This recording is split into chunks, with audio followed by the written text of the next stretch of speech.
There's a battle. It's an ancient battle. Some people would frame it as a battle between good and evil, or light and dark, originally perceived as good and evil.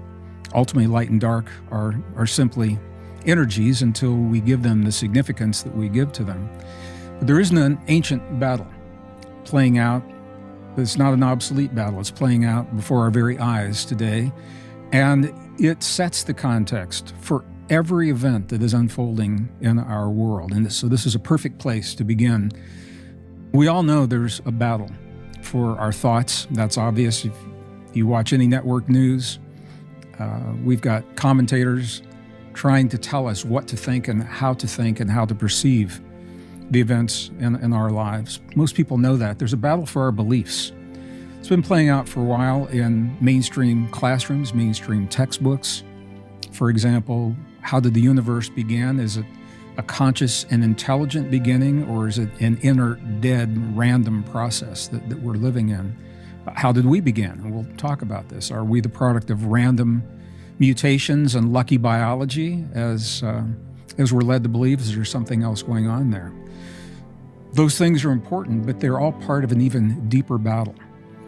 There is a battle for our very humanness that is unfolding right now. And that the humanness is the vehicle that allows an even deeper experience, Andre. And that experience, for any of our viewers that may wonder how relevant this conversation really is, there's something deep within each of us that is so powerful, so precious, so sacred, so beautiful, that nations will go to war with other nations to keep us distracted so that we don't know what this power is all about. Armies will defeat armies.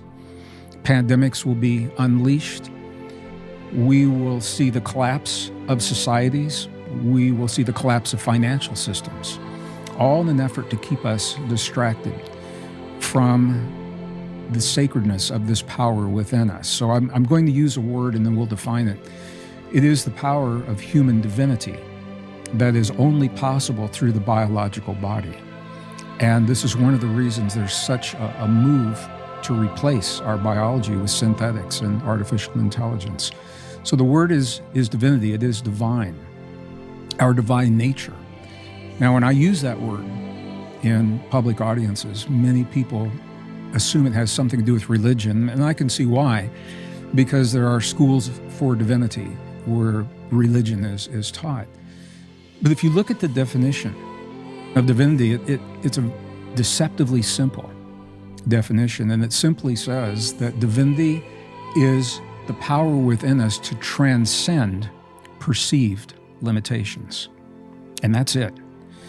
So I can see where religion would be wrapped around that concept, the idea to transcend perceived limitations. So I'm going to break this down just a little bit. The idea of transcendence, it means not just to survive, but to become greater than, to become more than whatever it is that life brings to our doorstep, the challenge that life brings to our doorstep. So our ability to transcend perceived limitations, they may not even be real. They are the limitations that we have placed upon ourselves through our culture and our society, through our textbooks, through false science, through our culture, our religion, but they may not even be real. So our divinity is the ability to become more than the worst challenges that life brings to our doorstep. The reason it is such a powerful force within us is because through our divinity, among the things we transcend is fear. Divinity is what empowers us to transcend our own fears. If we, as individuals and as a society, are not kept in fear, we are very, very difficult to control. Because without the fear, we have the freedom to love, create, innovate, express. These are all features of divinity. I just want to give some examples of what divinity is all about, because for some people it's this esoteric concept. Everyday divinity, we express it every day in our lives. I had the opportunity, 2016, went to the Grammy Music Awards, and They'd held them in New York that year. And I took advantage of the opportunity, and I met amazing people there. And every opportunity I had, I would ask the musicians and the producers, I would say, when you wrote this amazing piece of music, or when the words for this song came through, can you tell me where did they come from? And every one of them, Andre, everyone to the T gave me the same answer. Everyone said, it did not come from me. It came through me, from somewhere else. Every one of them said they had to find a way to get out of the way, to allow this deep inspiration to come through them. That is a familiar facet of divinity. Artists say the same thing. If you talk to an artist, who's done an amazing, or a sculptor, or a poet, they say the same thing. As a writer, I have had this experience where I don't know what I'm going to write, and I sit down and give myself the opportunity of either a blank piece of paper, or now it's a blank computer screen, and become very empty so that I can become very full of whatever it is that's going to come through. These are expressions of divinity. Divinity is a part of us. Our divinity is the part of us that's ancient, it's timeless, it's ageless. It is where our creativity, our intuition, our imagination comes from. And it's what sets us apart from every other form of life.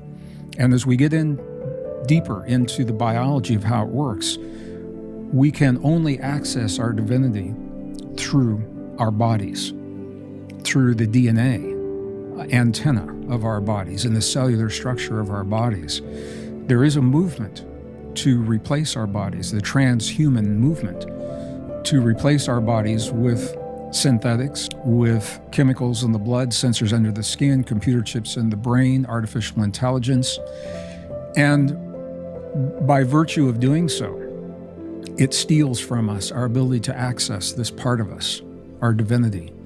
So what we're seeing playing out in the world today, whether you're looking at Ukraine and Russia and the role of America, or you're looking at the Middle East, you're looking at Israel and the Palestinian tragedy, that is the horrors that are happening there, and you look at everything happening all around that, people tend to think these are isolated, spontaneous events. And people say to me, wow, isn't it amazing? All these things are happening right now.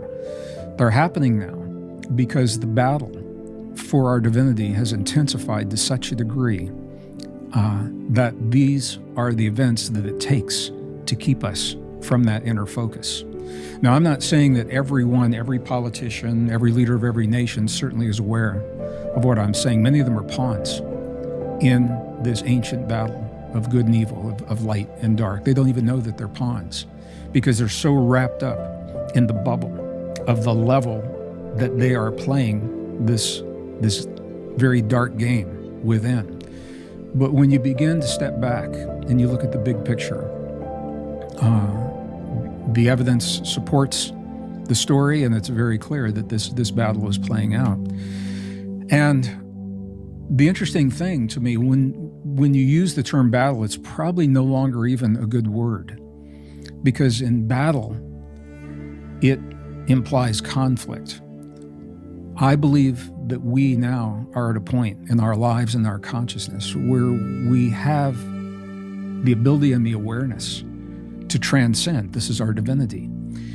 If you don't engage in the battle, if you transcend the battle, then that is how not win, but triumph. When we talk about winning and losing, we're stuck in that old paradigm.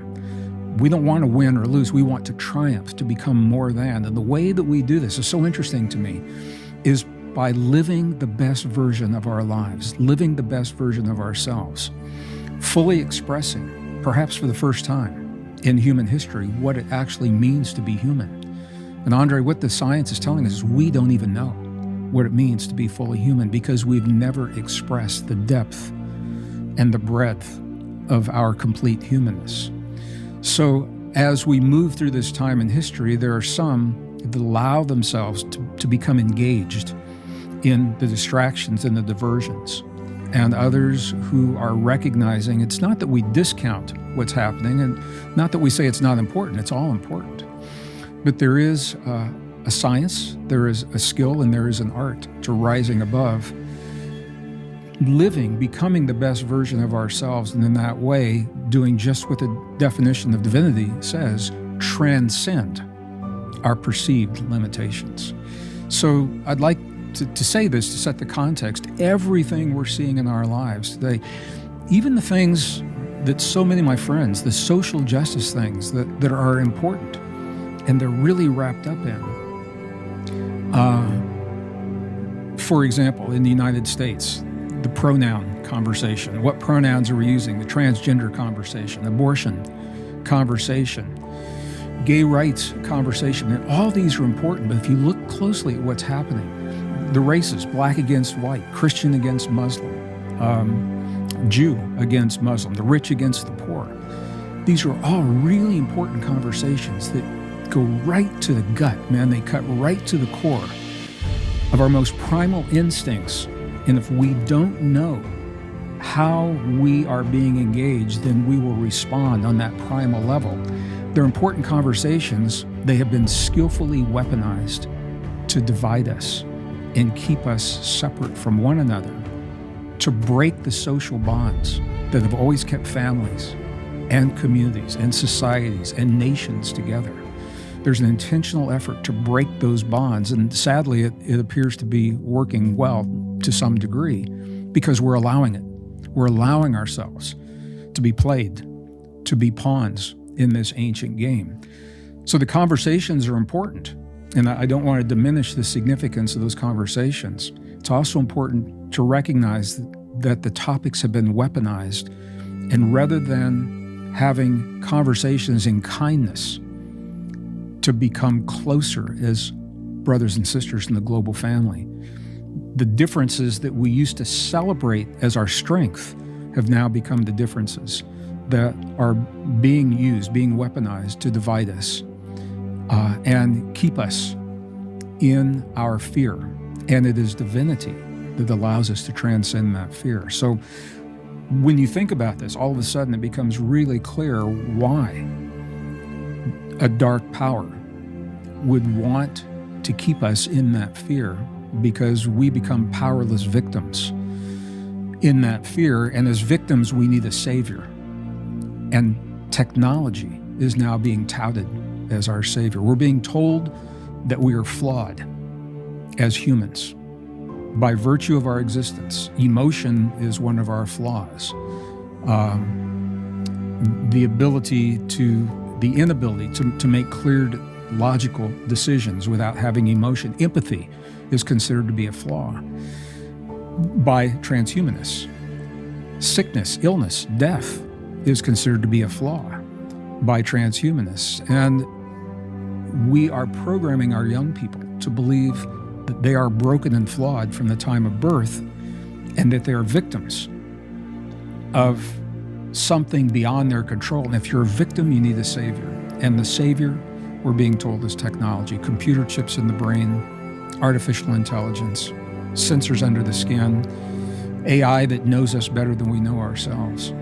And when you begin to understand the big picture, and I'm covering a lot of ground here intentionally because we'll tie into this, when you begin to understand the big picture, all of a sudden, the power of human divinity becomes something more than a casual, academic, peripheral conversation that's front and center for everything that's happening in our lives today. And the beauty is you don't have to know that. You can simply live the best version of yourself and transcend the efforts to keep us small and separate and insignificant.